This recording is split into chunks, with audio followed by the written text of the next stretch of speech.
Hello साथियों, मैं हूं गौतम कुमार और आप देख रहे हैं प्रतिभा फाउंडेशन में। आप सभी का हार्दिक स्वागत और अभिनंदन करते हैं।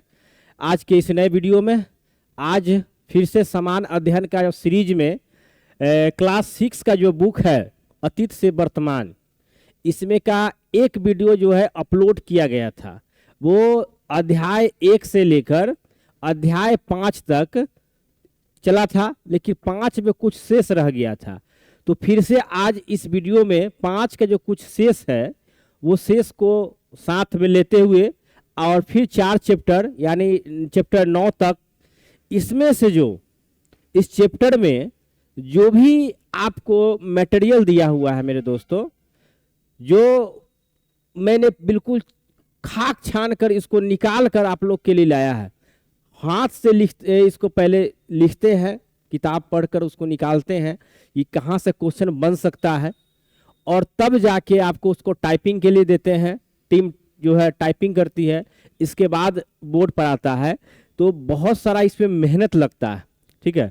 ये सभी जो मेहनत है बस आप लोग के लिए की जा रही है, और इसी प्रकार से आपको सारे बुक का जो कंटेंट्स है, जो बेसिक कंटेंट्स है, वो सारा चीज़ जो है आप लोग के लिए परीक्षा से पहले मेरा प्रयास है कि हर संभव आपको उपलब्ध करा दिया जाए। और मैथ में जो वीडियो डाला जा रहा है आप उसको जरूर देखिएगा। मैथ का में जो टाइप बताया जा रहा है, रीजनिंग का आपको 14 क्वेश्चन बताया गया है, उसमें हम 100 क्वेश्चन बताएंगे। क्योंकि क्वेश्चन सिलेक्शन करने में टाइम लगता है, इसलिए वीडियो अभी थोड़ा ब्रेक लगा हुआ है। वो जल्द ही 1-2 रोज में आ जाएगा वीडियो, ठीक है। तो पहले क्वेश्चन सिलेक्शन करना पड़ता है, फिर जाके उसको टाइपिंग में देना पड़ता है, तब जाके सारे प्रोसेस होने के बाद ही यहाँ पर आ पाता है, ठीक है।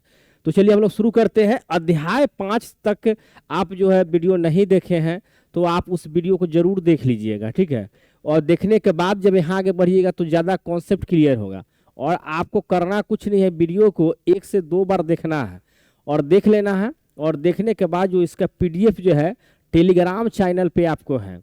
अगर आप साथी लोग से निवेदन है कि अगर आप टेलीग्राम चैनल नहीं चलाना जानते हैं तो अपने जो जो बच्चे हैं आपके घर में उनको बोलेंगे कि प्रतिभा फाउंडेशन के टेलीग्राम चैनल को यहाँ जो लिंक दिया उसमें ज्वाइन कर लेने के लिए वीडियो के नीचे लिंक रहेगा उसको ज्वाइन कर लेना है।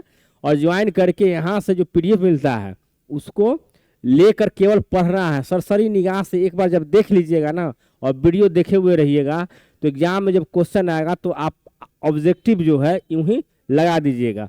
क्योंकि सब्जेक्टिव पढ़ने से ये होता है कि आपको अगर टिक भी लगाते हैं, अंदाज से भी टिक लगाते हैं ना, तो आपको एक सटीक टिक लगने की पूरी संभावना होती है। जबकि केवल आप ऑब्जेक्टिव पढ़ते हैं तो उस टाइप का अगर सेम क्वेश्चन आ गया तो ठीक है, अगर थोड़ा बहुत चेंजिंग हो गया तो फिर वो जो है आपसे गलत होने की संभावना ज़्यादा रहता है। और उसमें बहुत अधिक मेहनत है। वो सब काम कब होता है जब आप सब्जेक्टिव को पूरा तरह से जो इतना भी किताब का निचोड़ है उसको अगर जान रहे हैं, तब जाके आप उसको टिक लगाते हैं, तब जाके बेहतरीन मतलब होता है। तब आपको वो क्वेश्चन सही करने में भी अच्छा लगता है और सही होगा भी, ठीक है। तो देखिए, हम ये जो मेरा प्रयास है ये आपके लिए बहुत अच्छा रहेगा। चलिए शुरू करते हैं हम लोग वीडियो को।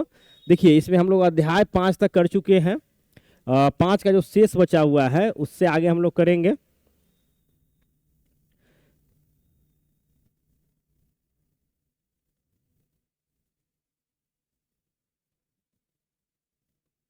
देखिए, यहाँ तक जो है आपको पूरी हो चुकी थी। ये अध्याय 5 का ही है, काफी इंपॉर्टेंट है। एक बार आज भी हम इस चैप्टर को थोड़ा यहाँ से थोड़ा कुछ बता देते हैं। देखिए, यहाँ जो है हड़प्पा सभ्यता की जो खोज हुई है उससे संबंधित यहाँ बात दिया हुआ है। देखिए, तो हड़प्पा सभ्यता की जो खोज हुआ है, देखिए साथियों, एक चीज आप लोग को कहना चाहेंगे कि अगर कहीं आपको एरर मिलेगा तो वो केवल टाइपिंग की वजह से है। कोशिश करेंगे कि कोई भी एरर ना रहे। तो देखिए, हड़प्पा सभ्यता की जो खोज है सर्वप्रथम जो है ये दयाराम सहनी जो है किए थे, जिसका स्थान जो है मोनतगोमरी पर जगह पर था, ठीक है। और यह रावी नदी के तट पर, और ये कब किया गया था? 1921 ईस्वी में। अब देखिए यहाँ से कितना क्वेश्चन बनता है। देखिए कि हड़प्पा सभ्यता की सर्वप्रथम खोज किसने की थी? तो दयाराम सहनी। पहला ऑब्जेक्टिव यहीं से बन गया। दूसरा है कि यह स्थान कहाँ पर है? तो गोमरी में पूछता है। इसके बाद पूछेगा हड़प्पा सभ्यता किस नदी के किनारे बसी हुई थी, तो ये रावी नदी तट पे खोज की गई थी। यह कब खोज की गई, तो 1921 वर्ष में खोज की गई। ठीक है, तो यहाँ सब देखिए 3-4 क्वेश्चन जो है बन रहा है। तो इसी प्रकार से जैसे मोहनजोदड़ो है, ठीक है, मोहनजोदड़ो का खोज जो है आपको राखाल दास बनर्जी, देखिए ये इम्पोर्टेंट है काफ़ी, और ये भी आपको काफ़ी इम्पोर्टेंट है। तो मोहनजोदड़ो का खोज जो है किसने किया था, राखाल दास बनर्जी ने। यह स्थान कहाँ पर है, लड़काना में है। कहाँ पर है, यह लड़काना में। और यह किस नदी के तट पर स्थित है, तो सिंधु नदी के तट पर स्थित है। और यह वर्ष कब खोजी गई थी, तो ये आप क्वेश्चन पूछेगा तो ये आपको 1922 ईस्वी में खोजी गई थी। अब देखिए कलिबंगा है, तो देखिए कलिबंगा जो है यह आपको खोजकर्ता जो है ब्रजवासी लाल है। देखिए हम लोग के संघ के जो नेता हैं उनका भी नाम ब्रजवासी है, तो उनके नाम पर हम लोग इसको याद रख सकते हैं कि कालीबंगा का खोज जो है ब्रजवासी ने किया था। ठीक है, और यह कहाँ पर है, तो यह आपको स्थान हनुमानगढ़ में स्थित है। यह किस नदी के तट पर स्थित है, तो घग्घर नदी के तट पर स्थित है। ये घ है, ये आपको घग्घर नदी के तट पर स्थित है। यह कब खोज की गई थी, तो 1961 ईस्वी में खोज की गई थी। चलिए तो हम लोग बात करते हैं लोथल का। देखिए ये लोथल जो है, लोथल कहाँ पर है, इसकी खोजकर्ता कौन है, रंगनाथन राव। और यह किस स्थान पर स्थित है, तो अहमदाबाद में साथियों। कहाँ पर स्थित है, तो अहमदाबाद। और यह अहमदाबाद कहाँ पे है, तो गुजरात में। यह किस नदी के तट पर स्थित है, तो यह आपको भोगवा नदी के तट पर स्थित है। ठीक है, यह कब खोज की गई थी, तो 1954 ईस्वी में। देखिए जितना भी हम ये आपको सारांश दे रहे हैं ना, ये सभी का ऑब्जेक्टिव ही लेकर आएंगे आपको। ठीक है, उस ऑब्जेक्टिव को भी हम लोग को बनाना है, लेकिन पहले हम जो सारांश जो है चैप्टर का, वो सारा चीज़ को हम लोग पढ़ लेते हैं। अब देखिए धौलावीरा, ठीक है, इसकी खोज जो है RS बिष्ट किया था।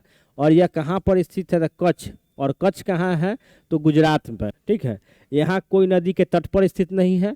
यह 1889 से 90 के दशक में मतलब खोज की गई थी। अब देखिए चंद्रभाद्रो, ठीक है, इसका खोज किसने किया था, तो गोपाल मजमूदार ने किया था। यह जो है स्थान सिंध में स्थित है। और यह किस नदी के किनारे स्थित है, तो सिंधु नदी के तट पर स्थित है। यह जो है वर्ष 1931 में इसकी खोज की गई थी। ठीक है, अब देखिए रंगपुर कहाँ, इसका खोज कौन किया था, तो मदहोश वासरूप वत्स। तो आप इतना नाम याद नहीं, केवल वत्स याद रखिए। रंगपुर की खोज किसने की थी, तो वत्स। और यह स्थान कहाँ पर है, तो कठियावाड़ में स्थित है। और यह किस नदी के तट पर स्थित है, मादर नदी के तट पर स्थित है। और यह कब की गई थी, तो 1931 से अब 1953 के बीच में इसकी खोज की गई थी। ठीक है, अब देखिए कि यहाँ जो आपको ऑब्जेक्टिव है, ये बनावली। देखिए बनावली का खोजकर्ता कौन है, तो ये RS बिष्ट है। यह स्थान कहाँ पर स्थित है, तो यह हिसार में स्थित है। और हिसार कहाँ पर है, तो ये आपको हरियाणा में है। और इसका सन भी नहीं दिया हुआ है। तो एक नज़र आपको सरसरी निगाह केवल रख लेना है। और सरसरी निगाह जब रखे हुए रहिएगा तो आपको क्वेश्चन बनाने में कहीं कोई परेशानी नहीं होगा। ठीक है, तो चलिए हम लोग आगे बढ़ते हैं।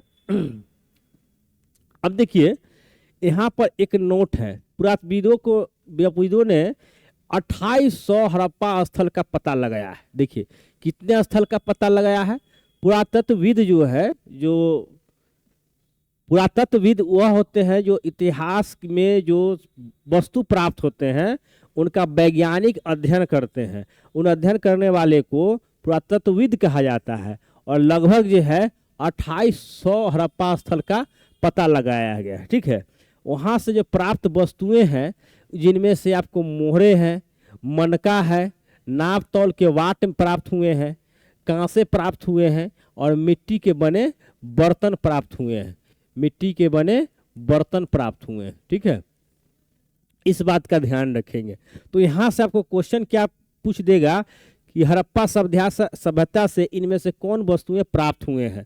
तो आपको दे देगा ऑप्शन, मन के मोहर, नाप तौल, वाट, कांस, मिट्टी के बने बर्तन, इसमें से कोई भी एक डाल देगा। ठीक है, तो आपको वहाँ पर जब ये आप चीज समग्र अध्ययन किए हुए रहेंगे तो ये सारे चीज जो है आपको दिमाग में आ जाएगा। ठीक है, चलिए हम लोग आगे देखते हैं। अब यहाँ से जो है अध्याय जो है 6 शुरू होता है। देखिए तो नहीं 5A का है, 6 नहीं शुरू हुआ है, देखिए 5 का ही है। अब देखिए हड़प्पा सभ्यता के नगर जो है इसका दिशा क्या था, ठीक है। तो देखिए यह आपको नॉर्थ साइड है, ये आपको उत्तर दिशा, दक्षिण दिशा और ईस्ट मतलब पूरब और पश्चिम दिशा होगा। तो देखिए छोटा ये जो दिशा था इस प्रकार का था, वो छोटा एवं उच्च स्थान पर स्थित था। दो प्रकार के थे, एक इधर था एक उधर था। तो जो ऊपर वाले स्थान पर था वो दिशा किस तरह का था, उत्तर से दक्षिण की दिशा और पश्चिम से पूर्व की तरफ कटता था रास्ता वगैरह, ठीक है।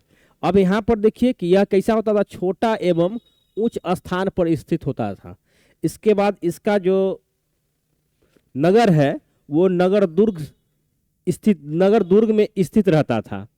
और यहाँ के जो लोग होते थे सुखी संपन्न लोग, निवास स्थान था। ये जो नगर था ये सुखी संपन्न लोग का निवास स्थान था और ये छोटा एवं उच्च स्थान पर हुआ करता था। जैसे कि आप देखेंगे किसी भी गांव का आप अगर देखते हैं तो गांव में क्या होता है, जो संपन्न लोग होंगे, संपन्न लोग का जो मकान है वो आपके गांव के सबसे ऊंचा टीला वाला स्थान पर होगा, जहाँ पे पानी वगैरह का, जैसे बाढ़ आ गया या कोई पानी वगैरह आ गया तो वहाँ पर ज़्यादा पानी का बहाव नहीं रहता है और वहाँ सभी सुख सुविधा रहता है। जैसे कि पानी का बहाव का स्थल रहेगा और सभी सिस्टमेटिक ढंग से बना हुआ रहता है, तो वहाँ पर संपन्न लोग बसते हैं।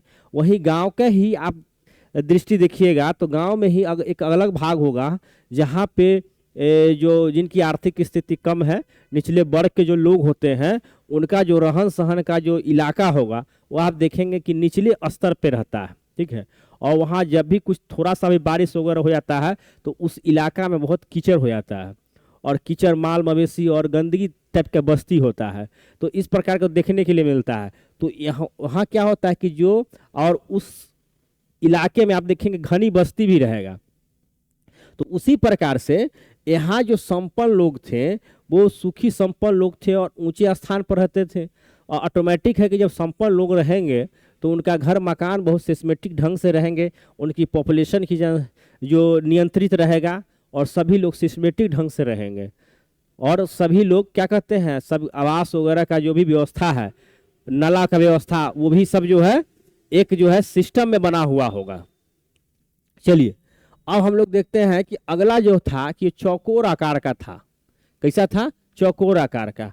तो ये बहुत बड़ा होता था और ये नीचा स्थान पर स्थित रहता था। जैसा कि मैंने आपको गांव का उदाहरण दिया, ठीक है। यह इसको निचला नगर कहा जाता था और यहाँ पर साधारण लोग निवास करते थे, यानी साधारण लोग रहा करते थे। तो जैसा आप देखिए गांव में ही आप देखिए एक तरफ संपन्न लोग और एक तरफ के निचले वर्ग के लोग रहते हैं। वहाँ का इलाका देखिए, वहाँ आपको ज़्यादा लोग, साधारण लोग निवास करते हैं। वहाँ पर मवेशी वगैरह पाले जाते हैं और बहुत ज़्यादा मतलब नीचे स्तर पर रहता है। थोड़ा भी बारिश वगैरह होता है तो वहाँ कीचड़ वगैरह जमा हो ही जाता है। तो ये इसी प्रकार का हड़प्पा कालीन सभ्यता में भी यह स्थिति था। वहाँ भी नगर का जो है इसी तरह से बनावट था और आगे भी हम लोग पढ़ेंगे इसके विषय में। चलिए अब हम लोग यहाँ पर देखते, सबसे इंपॉर्टेंट उसमें था मोहनजोदड़ो, ठीक है। तो यहाँ पर महान स्नान सागर जो है मिला, महा स्नानगार है, ठीक है। ये महा स्नानगार मिला है जिसको तालाब कहा जाता था, ठीक है। और यह तालाब किस प्रकार का बना था, तो देखिए तालाब का जो आकार था इस तरह का आकार का बना हुआ था, ठीक है। ये तालाब जो है जहाँ पे आपको चारों तरफ से सीढ़ी थी और यहाँ पर जो ये आप जो गुम्बद देख रहे हैं, यहाँ पर कपड़ा बदलने की व्यवस्था बना हुआ था और यहाँ से जल निकास का जो व्यवस्था, एक तरफ से ऊपरी वाले भाग से जल आता था और नीचे वाले भाग से नाली से पानी निकलने की व्यवस्था था। जो वेस्टेड वाटर था वो निकलने की व्यवस्था था। तो यह आपको इस प्रकार का महास्नानगार का आपको कहाँ पाया गया था, तो क्वेश्चन पूछेगा तो आपको मोहनजोदड़ो टिक लगाइएगा, ठीक है। चलिए अब इसके बारे में कुछ और जानकारी देते हैं। अब देखिए अनानगार, जिसको अनानगार कहते हैं, कोठार जहाँ पे अन्न को सुरक्षित रखा जाता था उसको हम अन्नागार कहते हैं, ठीक है। और यह कहाँ कहाँ पाया गया है, देखिए यह मोहनजोदड़ो में भी पाया गया है, यह हड़प्पा में भी। देखिए हड़प्पा देखिए सबसे पहले हड़प्पा वाले स्थान की खुदाई की गई थी, ठीक है, इसलिए इस सभ्यता का नाम जो है हड़प्पा पड़ा गया, ठीक है। और हड़प्पा जो है एक स्थान भी है, ठीक है। इसके बाद आपको कलिबंगा और लोथल में भी अनागार जो है मतलब अन्न का भंडार करने वाला, जैसे कि अपने बिहार में गोलघर है, अंग्रेज के ज़माने बना हुआ, उसी तरह से जो है आपको उस समय भी अन्न को एकत्रित करने के लिए, बुरे समय के लिए एक इकट्ठा करने का स्थान था जिसको अन्नागार कहा जाता था, ठीक है। और यह कहाँ कहाँ है पाया गया है, यह मोहनजोदड़ो में भी पाया गया है, हड़प्पा में भी पाया गया है, और कलिबंगा में भी पाया गया, और लोथल में भी इसको प्राप्त हुआ है। चलिए, तो यहाँ सब बहुत इम्पोर्टेंट है, आप इस बात को भी ध्यान रखिएगा, काफ़ी इम्पोर्टेंट है। चलिए, अब देखिए अग्निकुंड कहाँ से प्राप्त हुआ है, तो देखिए, तो क्वेश्चन पूछेगा कि अग्निकुंड कहाँ से प्राप्त है। देखिए, तो अग्निकुंड कालीबंगा से प्राप्त हुआ एवं लोथल से प्राप्त हुआ, ठीक है। अब हड़प्पा सभ्यता की मोहरें, तो हड़प्पा सभ्यता के मोहर कैसा होता था, इस बात का चर्चा देखिए। हड़प्पा सभ्यता का मोहर पत्थर का बना हुआ रहता था। दूसरा है कि जानवर की सुंदर कलाकृतियां, जैसे जानवर की उस मोहर पे क्या होता था, पत्थर की जो मोहर है उसी पे जानवर की जो कलाकृतियां, विभिन्न प्रकार के जो जानवर होते थे उनका चित्र अंकित किया हुआ रहता था। जैसे यहाँ पर देख सकते हैं ये सब अंकित किया हुआ है, यहाँ पर आपको चित्र है, ठीक है, ये आपको चित्र जो है चित्र दिया हुआ है, ठीक है। और यहाँ जो है 2 से 4 लिख पाए हैं, 2 से 4 लिख पाए हैं, यानी लिखी हुई जो मोहर है मात्र 2 से 4 ही प्राप्त हुए हैं, ज़्यादा नहीं प्राप्त हुआ है। बाकी जो मोहरें हैं उस पर जानवर की सुंदर कलाकृतियां प्राप्त की गई है। तो यहाँ से आपको क्वेश्चन पूछ सकता है कि हड़प्पा सभ्यता के मोहर किस चीज़ के बने थे, लकड़ी के, पत्थर के, धातु के, ये सब करके पूछेगा। तो ऑप्शन में टिक जैसा रहेगा, आराम से हम पत्थर की मोहर लगा देंगे, ठीक है, पत्थर वाला टिक लगा देंगे। एक क्वेश्चन इसमें आ सकता है, इस संभावना है कि पूछेगा क्वेश्चन कि जानवर हड़प्पा सभ्यता के प्राप्त मोहरे पर किस चीज़ का चित्र अंकित होते थे, जानवर का, पक्षी का वगैरह वगैरह दे देगा, लिखा हुआ दे देगा। तो उसमें आपको जानवर लगाइएगा, जानवर की सुंदर कलाकृतियां अंकित होती थी, और इस पे 2-4 मोहरे मिले हैं जिस पर लिखे गए थे, ठीक है। चलिए, अब हम लोग आगे बढ़ते हैं। और देखिए हड़प्पाई लोगों ने लेखन कला का भी आविष्कार किया था। क्या किया था, हड़प्पाई लोगों ने लेखन कला का भी आविष्कार किया था। हड़प्पा सभ्यता के लोग लिखना भी जानते थे, और लिखना जानते थे तभी तो आपको मोहरे पर अंकित मिला है, आपको 2-4 मोहर जो मिला है जिस पर कुछ लिखा हुआ मिला है, और जानवर की कलाकृतियां भी की गई थी। अब हम लोग इस चीज देखेंगे कि हड़प्पा सभ्यता के लोग जो है अपने ज़रूरत का जो चीज़ होते थे कहाँ से प्राप्त करते थे, ठीक है। तो उसी कड़ी में हम लोग देखते हैं जैसे कि तांबा, ये तांबा कहाँ से प्राप्त करते थे, तो ये खेतरी से प्राप्त करते, काफ़ी इंपॉर्टेंट है, बहुत एग्जामों में, कॉम्पिटिटिव एग्जाम में भी पूछता है। ये और खेतरी कहाँ पे है, तो ये राजस्थान में। आज भी हम लोग सोना प्राप्त करते हैं कोलार, कहाँ से, कर्नाटक से। अब बात बिहार में भी जमुई में लगभग 44%। देखिए, अब एक चीज़ ये भी याद रखिएगा, बिहार के जमुई जिला में, ठीक है, जहाँ पे चिराग पासवान सांसद है, बिहार के जमुई जिला से भी आपको 44% जो है भारत में उपस्थित सोना का जो भाग है प्राप्त हुआ है, ठीक है। 44% सोना, भारत में जितने भी सोना है उसका 44% जो है अब आपको बिहार में भी प्राप्त होगा, जमुई जिला में। उस समय भी, आज भी हम लोग सोना कहाँ से प्राप्त करते हैं, कर्नाटक से, कोलार, जहाँ पे आप एक फिल्म देखे होंगे KGF, ठीक है, KGF में कोलार गोल्ड फैक्ट्री उसका फुल फॉर्म था। अब देखिए हड़प्पाई लोग चांदी कहाँ से प्राप्त करते थे, तो ये अफगानिस्तान और ईरान से प्राप्त करते थे। आप देखिए बैदर मनी, देखिए ये कहाँ से प्राप्त करते थे, तो बदरखा से, और ये बदरखा कहाँ पर स्थित है, ये तत्कालीन अफगानिस्तान में स्थित है। अब देखिए अगला था ये फिरोजा कहाँ से प्राप्त करते थे, ये मध्य एशिया में जो देश प्राप्त हैं अभी वर्तमान में, उस देश से ही प्राप्त करते थे। समुद्री उत्पाद से तात्पर्य है कि समुद्र में जैसे कि आपको मछली हो गया, ठीक है, मोती हो गया, ये सब कहाँ से प्राप्त करते थे? तो ये आपको गुजरात से प्राप्त करते थे। लकड़ी, देखिए ये जो है हड़प्पा का सभ्यता के लोग लकड़ी जो है जम्मू कश्मीर से प्राप्त करते थे, ठीक है। चलिए हम लोग, ये काफ़ी इंपॉर्टेंट है, इस सब बात को आप ध्यान रखिएगा। ये तो आपको बहुत इंपॉर्टेंट पूछता भी है और ये आपको ज़्यादा इंपॉर्टेंट है। ये भी आपको लोहा, सोना, तांबा और चांदी, ये आप हर हाल में इसको याद रखिएगा, ठीक है। चलिए अगला हम लोग देखते हैं कि देखिए मेसोपोटामिया अभिलेख, ठीक है, मेसोपोटामिया अभिलेख में मेलुहा की चर्चा मिलती है, ठीक है। किसका चर्चा मिलता है? मेसोपोटामिया जो अभिलेख है उसमें मेलुहा की चर्चा मिलती है। और मेलुहा जो है सिंधु देश के प्राचीन नाम है। देखिए मेलुहा जो है, सिंधु देश मतलब क्या? हिंदुस्तान। तो हिंदुस्तान का प्राचीन नाम मेलुहा है। और ये कहाँ से मिला है? तो ये आपको मेसोपोटामिया के जो अभिलेख प्राप्त हुए हैं उसमें आपको सिंधु देश को मेलुहा नाम से जाना जाता है। अब देखिए मेसोपोटामिया सभ्यता का व्यापारिक संबंध हड़प्पा सभ्यता से था। देखिए मेसोपोटामिया उस समय जो सभ्यता थी, जिस समय हड़प्पा सभ्यता विकसित हो रहा था, उसी समय जो है आपको मेसोपोटामिया भी सभ्यता जो है, यह मेसोपोटामिया सभ्यता जो है इराक के आसपास है, ठीक है। तो यह इसमें और ये हड़प्पा कालीन सभ्यता में व्यापारिक संबंध भी थे। तभी तो आपको यहाँ के जो मेलुहा यानी सिंधु देश को मेलुहा नाम से मेसोपोटामिया अभिलेख में वर्णन किया गया है। अब देखिए उस समय धार्मिक जीवन कैसा था हड़प्पा कालीन लोगों को। देखिए उर्वरता की देवी धरती को मानते थे, ठीक है। देवता किसको मानते थे? पशुपति महादेव को देवता मानते थे। पूजा किसका किया करते थे? पेड़ को पूजा करते थे, पशु की पूजा करते। देखिए आज भी हिंदू धर्मों में देखेंगे कि धरती को माँ कहा जाता है। आखिर माँ क्यों कहा जाता है?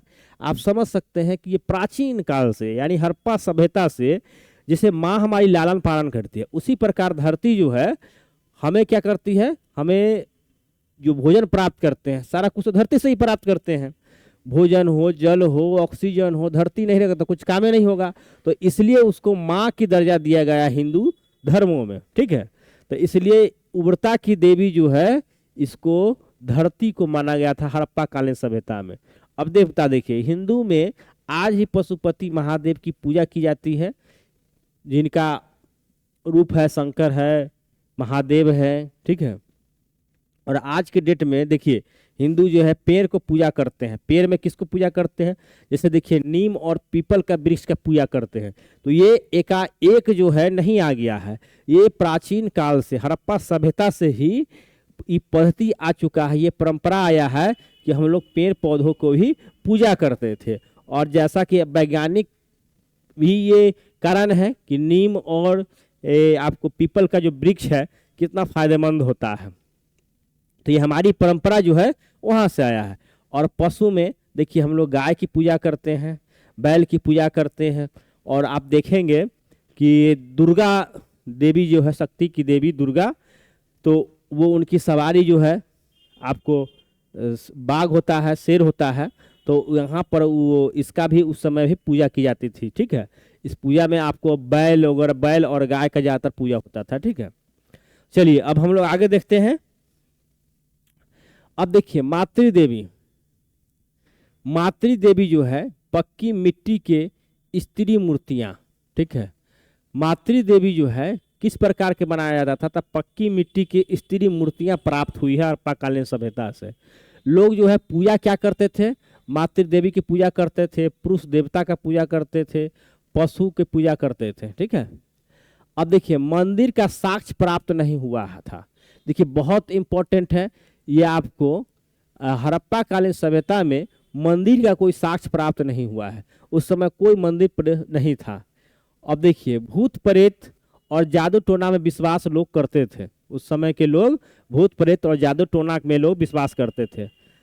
अब देखिए डेड बॉडी जो था उसको, मृत व्यक्ति जब हो जाते थे तो उनको दफनाने और जलाने की प्रथा प्रचलित थी। आज भी जो है हिंदू धर्मों में चूंकि डेड बॉडी हो जाता है तो उसको मृत व्यक्ति को क्या होता है, जलाने की प्रथा है। तो ये हड़प्पा कालीन सभ्यता है। और जब बच्चा छोटा होता है तो उसको दफना दिया जाता है। ठीक है, तो ये सारी परंपरा जो है ये प्राचीन काल से होते हुए आ रहा है। जो आज हम लोग को जिस रूप में प्राप्त कर रहे हैं वो सब हड़प्पा कालीन सभ्यता से ही आ रही है। ठीक है, चलिए अब हम लोग धौलवीरा के देखते हैं। देखिए धौलवीरा के बारे में, देखिए धौलवीरा कहाँ पे है, तो यह आपको गुजरात में। ठीक है, यहाँ से शिलालेख प्राप्त हुआ है। शिलालेख जो है सफेद पत्थर के टुकड़े प्लस धातु या सॉफ्टिक चून के लेई से बना हुआ प्राप्त हुए शिलालेख। देखिए यहाँ का शिलालेख जो धौलवीरा से प्राप्त हुआ है कैसा हुआ है, सफेद पत्थर के टुकड़े और धातु या सॉफ्टिक चून के लेई में मिक्सिंग करके जो पत्थर बनते थे उसका प्राप्त हुआ, जैसे कि आप यहाँ भी देख सकते हैं। और ये धौलवीरा जो गुजरात का ये जो स्थित है यहाँ पर दिखाया है, धौलवीरा जो गुजरात में स्थान है।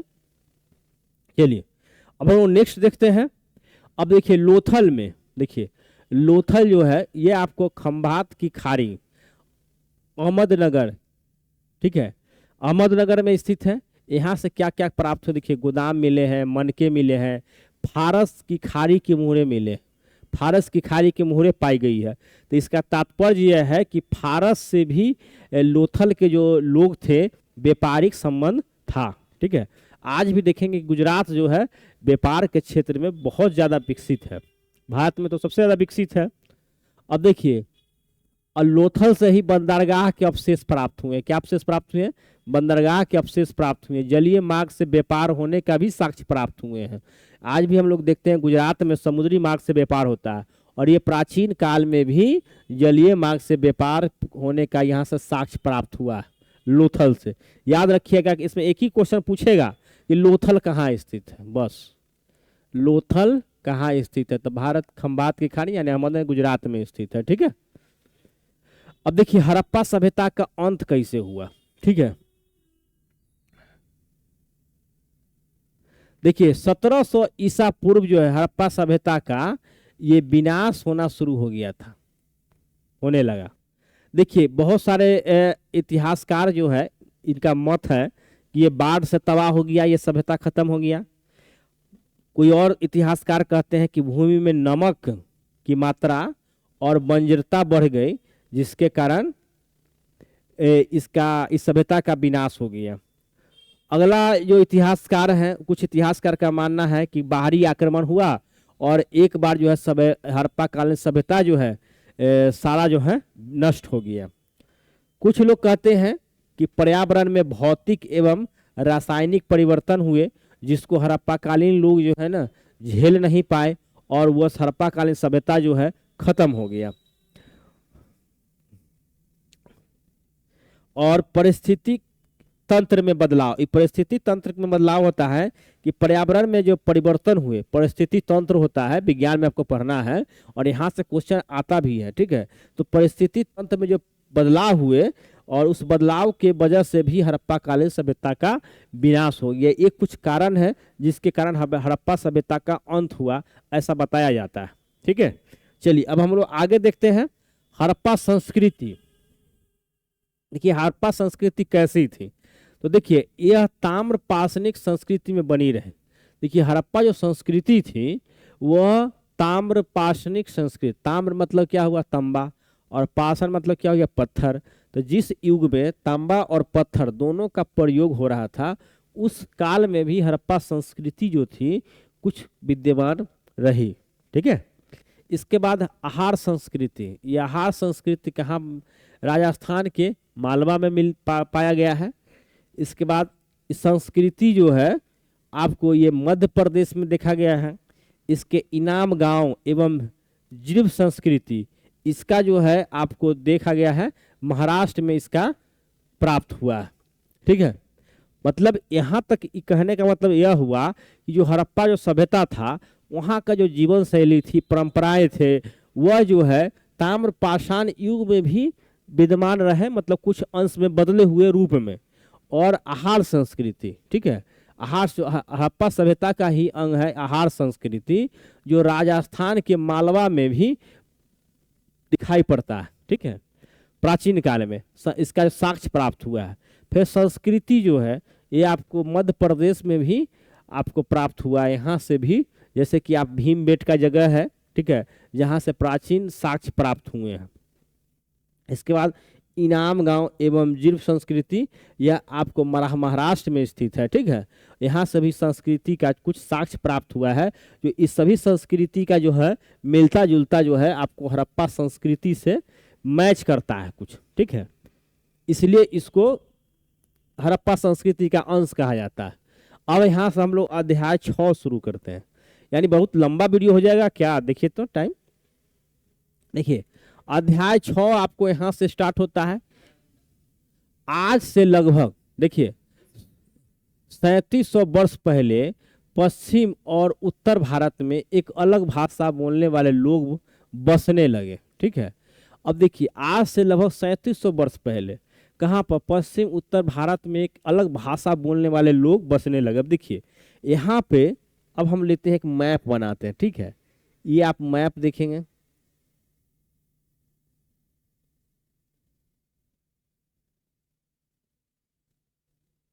देखिए ये जो है वर्तमान भारत का ये मैप है।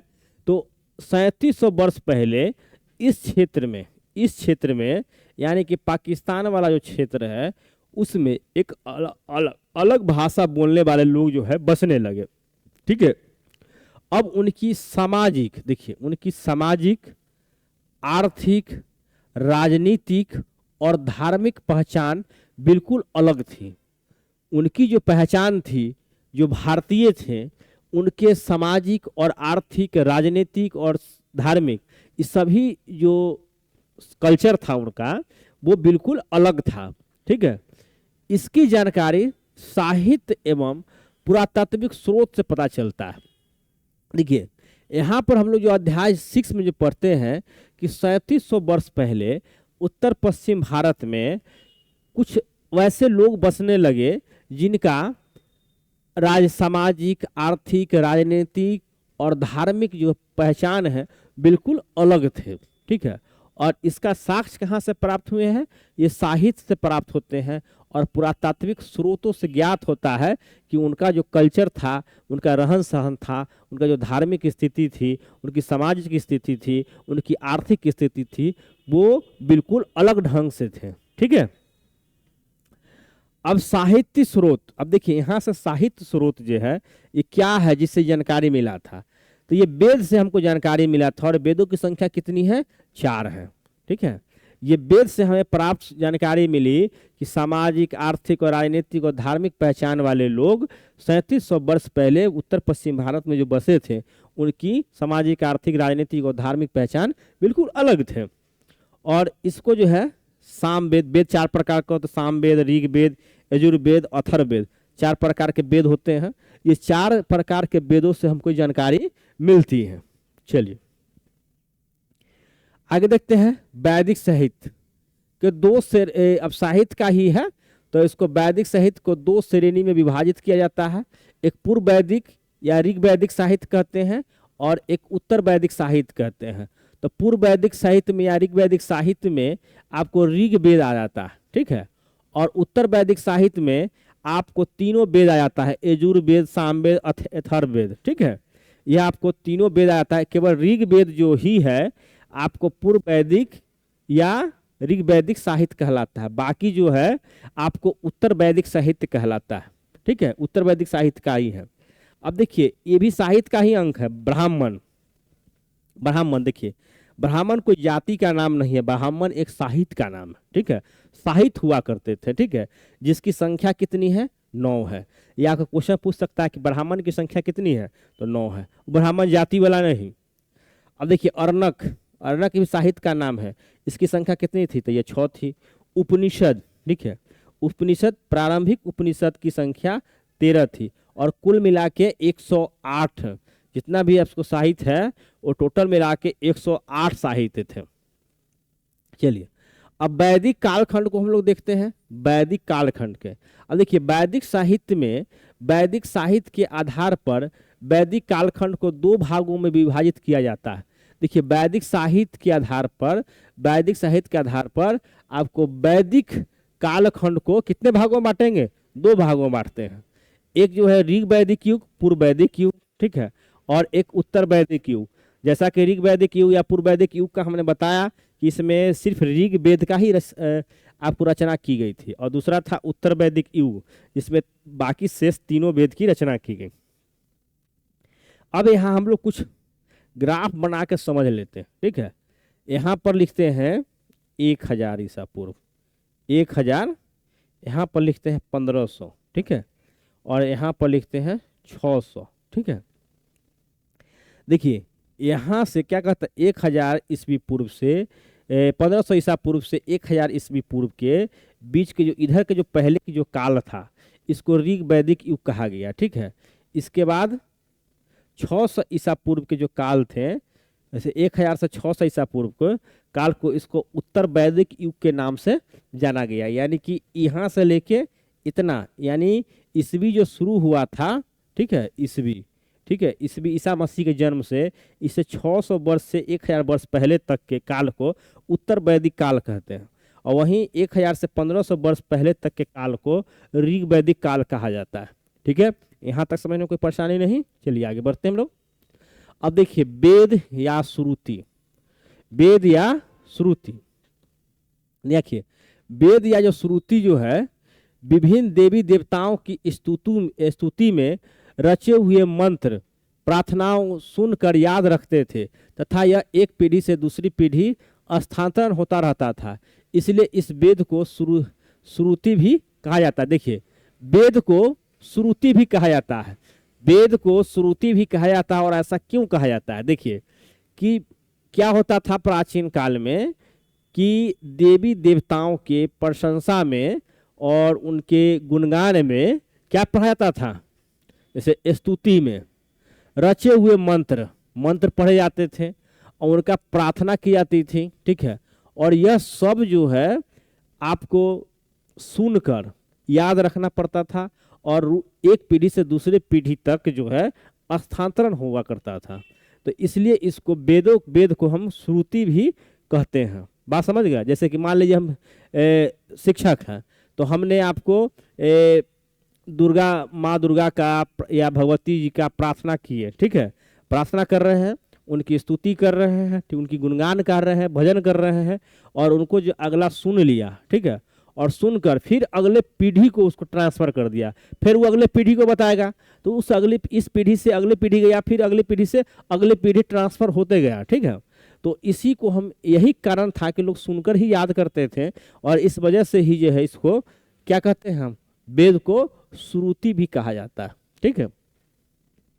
अब देखिए वेद की भाषा क्या थी, तो वेद की भाषा प्राक संस्कृत या वैदिक संस्कृत था। क्या संस्कृत था, या प्राकृत संस्कृत या वैदिक संस्कृत भाषा में लिखी गई थी, ठीक है। अब हम लोग जाने कि आर्य क्या होता है, ठीक है।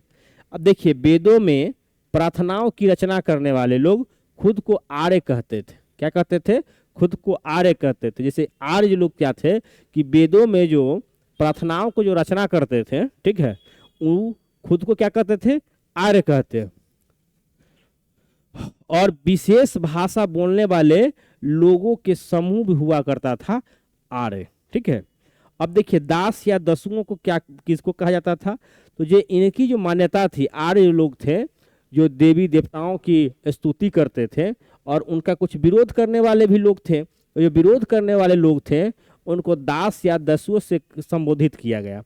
आर्यों के विरोधी, देखिए यहाँ देखिए क्या लिखा है, आर्यों के विरोधी ने आर्यों के देवी देवताओं में श्रद्धा न रखने वाले लोग होते थे। समझ गए कि आर्य जिस देवी देवताओं की पूजा प्रार्थना करते थे, उनकी स्तुति करते थे, उनका कुछ लोग विरोध करने वाले भी लोग थे, तो विरोध करने वाले लोग को ही दास या दस्युओं नाम से संबोधित किया जाता था आर्य लोगों द्वारा, ठीक है। चलिए अब देखिए संस्कृत भाषा, इस संस्कृत भाषा से कौन कौन भाषा उत्पन्न हुआ है, ठीक है। तो देखिए यह असमिया भाषा, गुजराती भाषा, हिंदी भी इसी से निकली है, कश्मीरी, सिंधी भाषा का भी जन्म है, अंग्रेजी, फ्रांसीसी, जर्मनी, ग्रीक, यूनानी, स्पेनिश, इस सभी भाषा जो है ये संस्कृत से ही निकला हुआ भाषा है, ठीक है। इसके आर्यों का जो है बसाव कहाँ था, ऋग्वेद में आर्यों का निवास स्थल सप्त सिंधु कहा है। देखिए यहाँ पर आर्य हो, ऋग्वेद में आर्यों का, ऋग्वेद में आर्यों के निवास स्थल को सप्त सिंधु कहा गया। यहाँ देखिए सप्त सिंधु कहा गया, सिंधु कहा गया है, ठीक है। अब देखिए सप्त सिंधु जो है क्या होता था, सिंधु एवं उसकी 5 सहायक नदियां, सिंधु एवं उसकी 5 सहायक नदियां सतलुज, ब्यास, ठीक है, सतलुज, ब्यास, झेलम और चिनाब नदी, ठीक है, रावी, सरस्वती, ये सभी नदी का जो क्षेत्र हुआ करता था उसको ही सप्त सिंधु कहते हैं। अब सप्त सिंधु है कहाँ पे, अब देखिए पंजाब वाला क्षेत्र, पंजाब, कश्मीर और उससे लगा हुआ पाकिस्तानी जो क्षेत्र है, आज भी पंजाब को, पंजाब में पंजाब क्यों नाम पड़ा हुआ है, 5 भूमियों का, 5 नदियों का भूमि है, इसलिए उसको पंजाब कहा जाता है।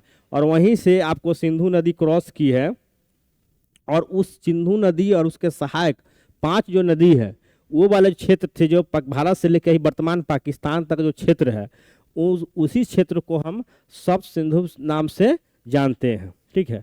अब देखिए ये दो भाव लिखा हुआ है, दुआव होता है, दुआव, ठीक है, दुआब, ठीक है।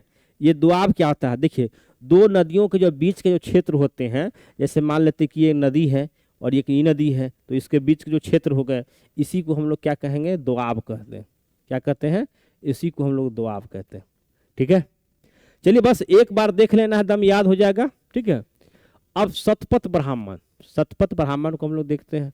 देखिए उत्तर वैदिक युग का एक महत्वपूर्ण स्रोत है। अगर हम लोग उत्तर वैदिक युग को अगर जानकारी प्राप्त करना चाहते हैं तो शतपथ ब्राह्मण हम लोग को पढ़ने के लिए बहुत अच्छा मटेरियल है। इससे ज्ञात होता है कि आर्यों का निवास स्थल सप्त, देखिए सप्त संधव से गंडक नदी तक था। देखिए आपको शतपथ ब्राह्मण, ठीक है, शतपथ ब्राह्मण में ही इस बात का चर्चा है और इसी से हमको जानकारी मिलता है कि आर्यों का जो निवास स्थल था वो यहाँ ही नहीं था, सप्तसिंधु नदी तक नहीं था, वहाँ से लेके अभी जो बिहार में गंडक नदी बहती है, गंगा किनारे होते हुए गंडक नदी तक ही भी उसका फैलाव था, ठीक है। और इसकी जानकारी हमें कहाँ से मिलती है, शतपथ ब्राह्मण से मिलती है। अब देखिए ऋग्वेदी का काल, ये 1500 ईसा से 1000 ईस्वी पूर्व की जो काल है उसको ऋग्वेदिक काल कहते हैं।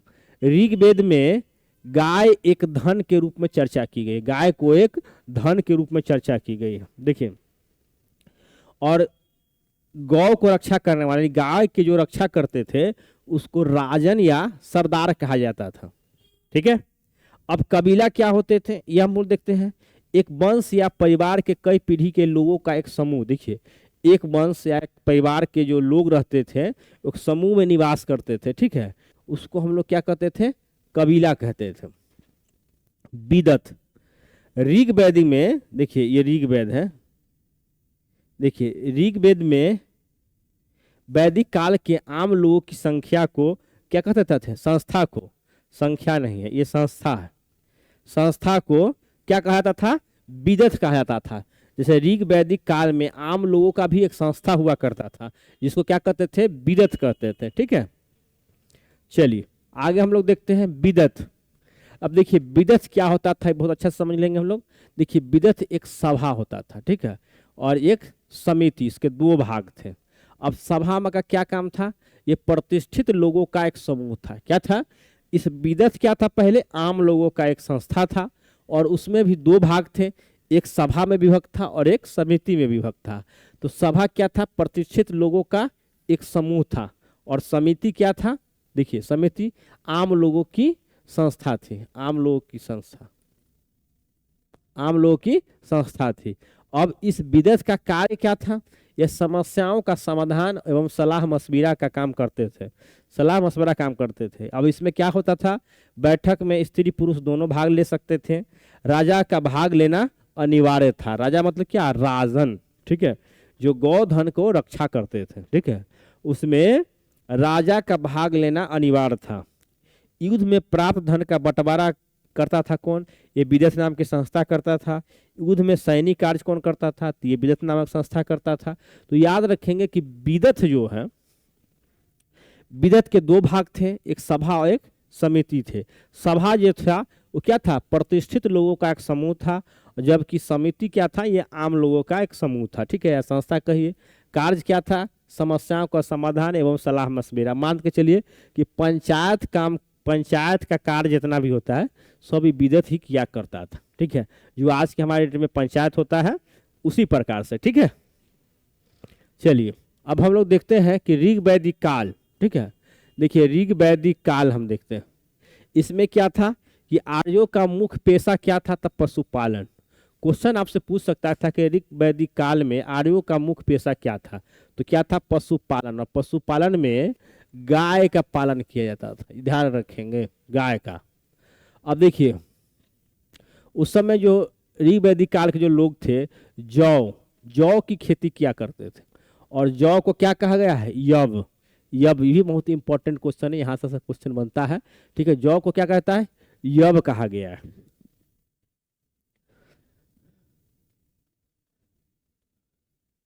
अब देखिए विदेशों से ये गेहूं प्राप्त करते थे, क्या करते थे, विदेशों से ये गेहूं प्राप्त करते थे। पशुपालन, देखिए पशुपालन का कार्य में गाय को, भेड़, बकरियां और घोड़ा का पालन करते थे हड़प्पा काल ऋग वैदिक काल के सभ्यता के लोग। शिल्प कला का क्या विकास था इस समय, चमत्कार, बधाई धातु का, देखिए ये थोड़ा गलती है, धातु कुम्हार बनाई गई थी, ठीक है। इसमें क्या कहता है, शिल्प कला का जो है अथी जो है चमत्कार वस्तुएं बनाई जाती थी और धातु को, और उसको बनाने वाले को क्या कहता था, कुम्हार कहा जाता था। जो कि आज भी मिट्टी के जो बर्तन बनाते हैं उनको क्या कहते हैं, कुम्हार कहते हैं, ठीक है, कुंभकार। चलिए आगे हम लोग देखते हैं धार्मिक जीवन क्या था। जो वैदिक सभ्यता काल था उसके धार्मिक जीवन क्या था इंद्र। युद्ध के देवता को इंद्र कहा जाता था, ठीक है। आग के देवता को अग्नि। सोम क्या होता था, एक प्रकार का पौधा है जिसमें पेय पदार्थ का निर्माण होता है, ठीक है, जो कि इंद्र भगवान ही लिया करते थे, सोमरस, ठीक है। सोमरस जो है ये आपको, सोमरस क्या होता है, एक प्रकार का पौधा है जिसमें पेय पदार्थ का निर्माण किया जाता था, ठीक है। तो ये कुछ याद रखिएगा कि ऋग वैदिक सभ्यता यानी वैदिक सभ्यता काल का युद्ध का देवता कौन थे, तो इंद्र थे। अग्नि, आग का देवता को अग्नि कहा जाता है। सोम क्या था, तो एक प्रकार का पौधा है जिससे पेय पदार्थ का निर्माण किया जाता था, ठीक है। चलिए आगे देखते हैं हम लोग, देवी देवताओं की पूजा किस लिए की जाती थी। देखिए धन के लिए, संतान के लिए, युद्ध में विजय के लिए देवी देवताओं की पूजा की जाती थी। आज भी जो हम लोग पूजा करते हैं तो इन सभी चीज़ों के लिए ही तो पूजा करते हैं, प्रार्थना करते हैं या लड़ाई करते हैं, धन के लिए, संतान के लिए, युद्ध में विजय के लिए, ठीक है। अब देखिए मंत्रों का उच्चारण किया जाता था उस समय। आहुति क्या होता था, घी, अनाज और जानवर का आहुति दी जाती थी। ये यज्ञ किया होता था, यज्ञ में आपको आहुति किस चीज़ की दी जाती थी, घी की, अनाज की और जानवर की आहुति दी जाती थी।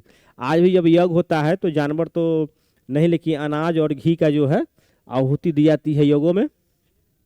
और जानवर का बलि देने की परंपरा भी अभी है, कहीं कहीं तो है। चलिए अब हम लोग देखते हैं आर्यों का प्रारंभिक सामाजिक विभाजन। उनका आर्यों को जो सामाजिक विभाजन किस प्रकार का था, ठीक है। देखिए प्रारंभिक सामाजिक विभाजन 3 भागों में विभक्त था, ठीक है। एक था योद्धा वर्ग थे, दूसरा पुरोहित वर्ग थे और तीसरा साधारण लोग थे, ठीक है। 3 आर्यों का सामाजिक जो विभाजन था वो 3 तरह का दिया हुआ था। किस तरह का था, योद्धा में था, पुरोहित में और साधारण जन। योद्धा का मतलब क्षत्रिय, पुरोहित का मतलब पंडित और साधारण का मतलब आम लोग। 3 भागों में विभाजित था और बाद में ही जाके यह 4 वर्णों में विभक्त हो जाता है, ठीक है। चलिए ऋग्वेद के पुरुष संयुक्त में 4 वर्णों की कल्पना की गई, ठीक है। ऋग्वेद में 4 वर्णों की कल्पना की गई, ये नहीं है, ठीक है। 4 वर्णों की कल्पना की गई है, ठीक है। एक देखिए ब्राह्मण, क्षत्रिय, वैश्य और शूद्र, ठीक है। और किसकी कल्पना की गई है, शूद्र की। देखिए अब सर्वप्रथम जो है, देखिए आर्यों की जो प्रारंभिक सामाजिक विभाजन क्या था, सामाजिक विभाजन योद्धा, पुरोहित और साधारण जन में था। लेकिन बाद में जो है जब ऋग्वेद लिखा गया तो उसके 4 वर्णों की कल्पना की गई, जिसमें ब्राह्मण हो गए, ठीक है, क्षत्रिय हो गए, वैश्य हो गए, शूद्र हो गए। ब्राह्मण जो लिखे पढ़ाई लिखाई काम करते थे वो ब्राह्मण कहलाए। युद्ध में भाग लिया करते थे या राजन जो थे वो क्या करते थे, वो क्षत्रिय कहलाए। व्यापारिक जो कार्य करने वाले थे वो वैश्य कहला गए। शूद्र जो इन तीनों को सेवा प्रदान करते थे उनको हम शूद्र कहते हैं। चलिए आगे देखते हैं। उत्तर वैदिक काल जो है 1000 ईस्वी पूर्व से 6 ईसा पूर्व का जो काल है उसको हम लोग देखते हैं। इसमें क्या क्या हुआ देखिए। पशुपालन के स्थान पर कृषि का मुख्य पेशा बना लिया। ठीक है, अब जो उत्तर वैदिक काल का जो विकास हुआ, मतलब हम लोग जब वैदिक काल के बाद जब आगे बढ़ते, ठीक है, तब जो है लोग क्या करें, पशुपालन के स्थान पर कृषि कार्य भी शुरू कर दिया, मुख्य पेशा बन गया। अब लोग जो काबिलाई में लोग रहते थे अब उनका अस्थाई निवास करने लगे। ठीक है, अस्थाई निवास करने लौह युग का आरंभ हो, यानी कि लोहा का उपयोग शुरू हो गया यहाँ से। और इसके बाद ही जो है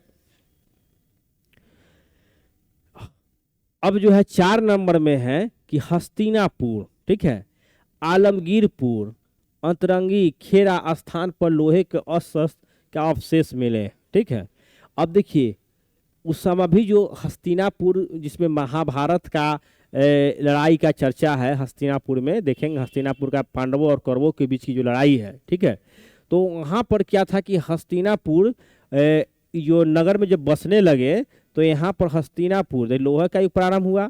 हस्तिनापुर, आलमगीरपुर और अंतरंगी, खेरा स्थान ये सभी के विकसित होने लगे। ठीक है, और इसी स्थान पर लोहे के अस्त्र के अवशेष मिले हैं। ठीक है, तो आपको एक क्वेश्चन पूछेगा कि लोहे के अवशेष, लोहे के अस्त्र का अवशेष कहाँ कहाँ से प्राप्त हुए हैं। ये तो हस्तिनापुर से ही प्राप्त हुएंगे, ये तो नाम आपको याद रहेगा, लेकिन ये वाला नाम जरूर याद रखिएगा, आलमगीरपुर, अंतरंगी, खेरा। ठीक है, ये सब स्थान जरूर याद रखिएगा। अब देखिए कच्चा मकान का प्रमाण। देखिए कच्चा मकान कैसा था, फूस का छत बना था, सरकंडों की बनी होती थी, मिट्टी के बर्तन, चित्रित पात्र प्राप्त हुए हैं। ठीक है, ये सभी कहाँ से प्राप्त हुए हैं, तो ये उत्तर वैदिक काल से प्राप्त हुए, और इसका काल कहाँ है, 600 से 1000 ईसा पूर्व का काल है। ठीक है, चलिए आगे देखते हैं हम लोग। देखिए जनपद को जन कहा जाता है, पुरु प्लस भरत। ठीक है, पांचाल, दुर्वस प्लस कृवि।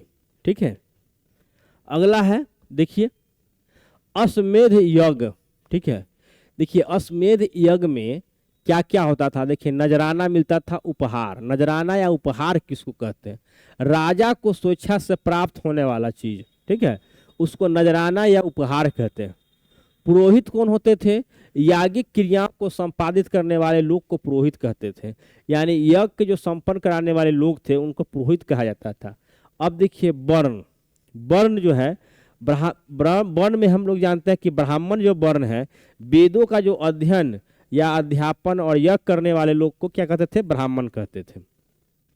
क्षत्रिय कौन होते थे, जो शासक का काम करते थे, सैनिक का काम करते थे, उनको क्षत्रिय कहा जाता था।